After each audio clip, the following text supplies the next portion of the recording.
My name's Liz, and somehow I ended up married to Alex, who's just amazing.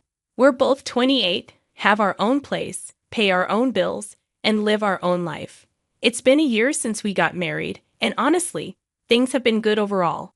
But there's one little problem. Alex's parents. Now, don't get me wrong, I didn't expect to be like the perfect daughter-in-law right from the start. But I also didn't expect to feel like I'm not wanted in their family.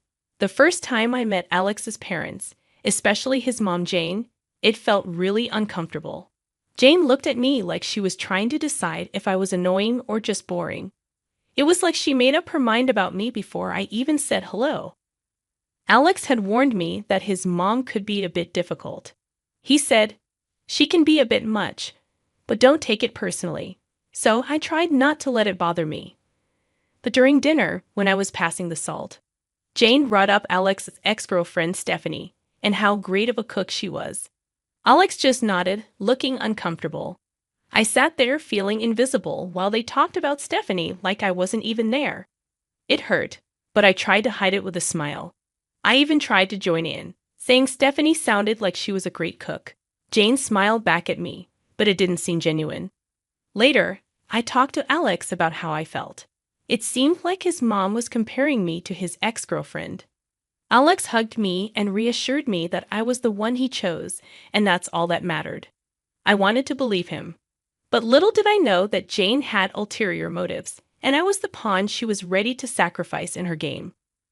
Living with an allergy isn't just inconvenient.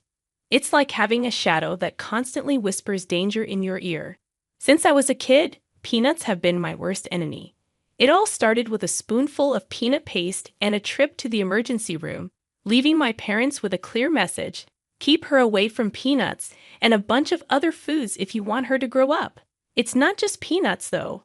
Soy, peas, cherries, almonds, tomatoes, apricots, bananas, and even potatoes are all off-limits for me. It's a list that makes waiters raise an eyebrow and friends hesitate to invite me over for dinner. And my mother-in-law, Jane, knows this list by heart. Yet she somehow questions it every time we're over for dinner. "Are you sure you can't even have a little bit of this pie?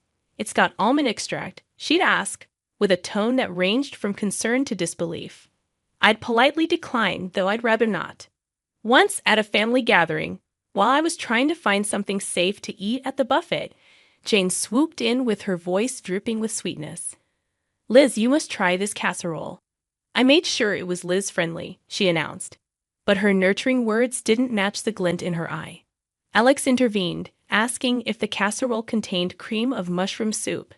Knowing that many brands include soy, which is a big no for me, Jane's smile faltered, and she tried to assure us it should be fine, but we both knew it wasn't. I've learned to tread carefully in this world of food allergies. Eating out becomes a strategic operation. Alex and I were at our favorite Italian place, a rare find that understood the seriousness of food allergies. After dinner, as we strolled under the clear night sky, a text from Jane darkened the moment. "Be careful, Liz. Not everyone takes your condition seriously. Wouldn't want anything to happen to you." Alex tried to reassure me, but I couldn't shake the feeling that Jane's message was more than just a jab. It was a warning, a reminder that my allergy made me vulnerable, not just to food, but to people like her who saw it as a weakness to be exploited. The rest of the walk home, I couldn't help but think about all the close calls, all the accidental exposures, and how easily something could go wrong. It wasn't just the peanuts, soy, or peas. It was the realization that my allergy was more than a personal battle. It was a chink in my armor that someone like Jane could see as an opportunity, and that thought was scarier than any allergic reaction I'd ever had. Dinners at Jane's house were always like a big production, almost like a play where everyone knew their roles except me. I was the wild card, the one who could unintentionally cause a scene with a single bite. Alex tried to make it better, but there's only so much you can do when you're playing in someone else's home court. One particular evening, the tension was thick. Jane was bustling around, placing dish after dish on the table. I sat there, my plate empty, trying to figure out what I could eat without ending up in the hospital. Jane passed the green beans to me, calling them divine. but something seemed off. "What's in them?" I asked. "Oh, just a touch of almond slivers for crunch," she said dismissively. I stopped Alex from reaching for them. "I can't eat those, remember? Almonds are a no-go for me." Jane feigned surprise, but her reaction was fake. "Oh dear, I must have forgotten. Silly me." Alex stood up, his voice firm with frustration. "Mom, this is serious. Liz could end up in the hospital." Jane's eyes narrowed slightly. "I just wanted to make something nice. It's not my fault Liz has all these allergies." The room fell into an uncomfortable silence. The other relatives glanced around, unsure where to look. I felt embarrassed, with a flush creeping up my neck. Alex's dad, Mark, tried to break the tension. "Let's just enjoy the meal, shall we? There's plenty Liz can eat." But the damage was done. The rest of the dinner passed in strained politeness, with Jane asking pointed questions about my allergies as if she were taking notes for next time. Later, when Alex and I were alone, he apologized. "I'm sorry, Liz. I should have double-checked everything before we came." I shook my head, tired of feeling like a problem to be managed. "It's not your fault." "I'm starting to think your mom does these things on purpose," I told Alex. He didn't respond, but he didn't need to. We both knew the truth. Jane was serving up a side of malice with every meal, and I was the main course. I could always tell when Jane had been working on Alex. He'd get this distant look in his eyes, like he was seeing me but also seeing through me, weighing her words against his own judgment. This particular evening, it was like a cloud had settled over him, and I knew it before he even said a word. "Mom thinks we should consider." "Well, she thinks we might not be thinking about the future enough," Alex muttered, not meeting my eye as he fumbled with the TV remote. "The future?" I asked, a sinking feeling in my gut. "Yeah, you know kids and your health issues," he continued, the word issues hanging awkwardly in the air between us. I felt a tightness in my chest. "She talked to you about my allergies again, didn't she?" He sighed, setting the remote down. "She's just worried. Liz. She thinks it's a lot for us to handle, especially if we want a family." I bristled. "We've talked about this. I've managed so far, haven't I? And there are plenty of people with allergies who have kids." Alex ran a hand through his hair, a sure sign he was stressed. I know. It's just, she has this way of making me doubt things." The room was quiet for a moment, the tension thick. I watched him, this man I loved, wrestling with the seeds of doubt his mother had planted. "Alex, do you doubt us?" I asked, my voice barely above a whisper. "No." He looked up finally, his eyes clear and firm. "I don't. I just hate that she keeps bringing it up. I hate that it makes us fight." I reached for his hand, our fingers intertwining. "We're not fighting. We're on the same side, remember?" He nodded, pulling me into a hug. "You and me against the world, right?" "Right," I said. But as I held him, I couldn't shake the feeling that Jane's words were like weeds threatening to grow wild and choke the life out of the beautiful thing we had. And I knew then that it wasn't just my allergies that needed managing. It was the doubts that could seep into the cracks of even the strongest relationships. The news of my pregnancy came as a surprise, a happy one for Alex and me, but a complicated one for everyone else. The day we announced it to his parents, Jane's reaction was like watching a robot trying to mimic human emotions. A pause, then a smile that didn't quite match the situation. "We're going to have a baby, Mom," Alex said, his voice a mix of pride and caution as he gauged his mother's reaction. "That's wonderful," Jane managed to say, the words sounding foreign in her mouth. "We must have a family dinner to celebrate." I was skeptical. Celebrations at Jane's were never just celebrations. But I saw the hopeful look in Alex's eyes and agreed. The night of the dinner, the house was buzzing with relatives. Jane was the perfect hostess, floating from guest to guest with a grace that felt almost genuine. When she reached us, her smile was practiced. "Congratulations, Liz," she said. "This is such a joyous occasion." "Thank you, Jane," I replied, trying to match her formality. "We're excited." Alex wrapped his arm around my waist, a silent thank you for playing along. As dinner approached, I felt the familiar anxiety. A table full of food was a minefield for me. But tonight, I hoped would be different. The table was a feast, dishes upon dishes laid out. And I felt every eye on me as I hesitated, my hand hovering over the options. Go on, dear, Jane urged. Eat up, you're eating for two now. I weakly smiled, choosing the safest options, vegetables and rice, plain and simple. But as I reached for a slice of bread, Jane stopped me. Actually, maybe not that one, she said quickly. I'm not sure if the baker used soy flour. I paused, bread in hand, and met her gaze. There was a flicker of something there, concern, or was it a challenge? Thank you for letting me know, I said, putting the bread down. But the warning bells were already ringing in my head. How did she know about the soy flour? It seemed too close a call, too perfect a save. The rest of the meal passed in a blur, congratulations mingling with the clinking of glasses. But I couldn't shake the feeling that Jane's hospitality was a veneer, and beneath it lay a trap set and waiting for just the right moment. The family dinner in honor of our future baby was nothing short of a banquet. Jane had outdone herself, and there was a spread that would make a Thanksgiving dinner look modest. But my stomach was in knots, not from hunger, but from fear. Every dish was a potential hazard, a hidden enemy that could send me to the hospital or worse. As we all took our seats, the chatter around the table was lively, filled with the usual family gossip and stories. Jane was at the head of the table, presiding over the feast like a queen in her court. She called everyone to attention with a gentle tap of her glass. Before we begin, I just want to say how thrilled we are to be celebrating Liz and Alex's upcoming addition to our family, Jane announced, her voice steady and clear. There was a round of cheers and applause. I forced a smile, feeling Alex squeeze my hand under the table. Thank you, everyone, I said. We're really looking forward to this new chapter in our lives. The meal began, and I tentatively picked at my food, choosing the simplest items. Alex watched me, his brow furrowed with concern. You doing okay? He asked quietly.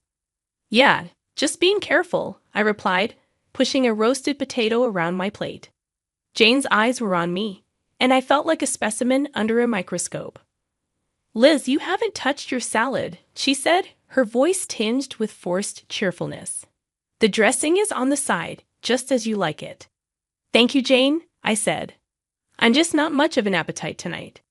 As the dinner wore on, the tension grew. Every time Jane offered me something, my anxiety spiked. The room felt hot, the walls inching closer with each passing minute. Then came the cake. It was a beautiful confection, layers of sponge and cream that made the room ooh and ah. Jane cut a slice and handed it to me with a smile. For the mom-to-be, she said. I looked at the cake, then at Alex, then at Jane. I really shouldn't, I said, but it looks delicious.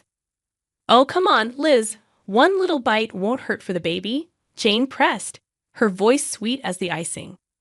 That's when Alex's dad, Mark, stepped in, his hand swift as he knocked the plate from my hands. The cake tumbled to the floor, and a stunned silence fell over the room. What the hell, Dad? Alex exclaimed, his voice a mix of anger and confusion. Mark stood, his face pale, but his voice was firm. I saw the label in the trash.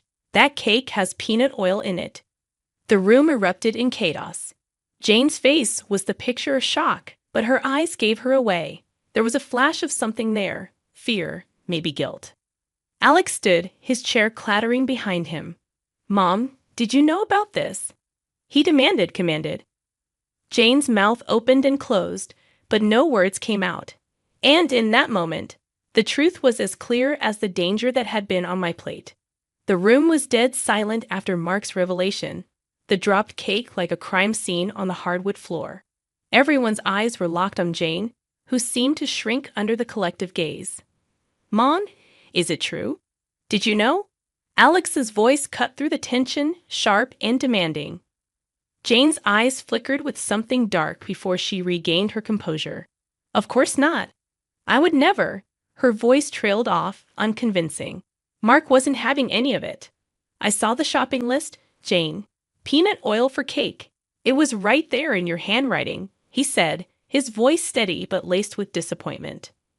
The murmurs around the table grew louder, a mix of disbelief and anger bubbling up from the family.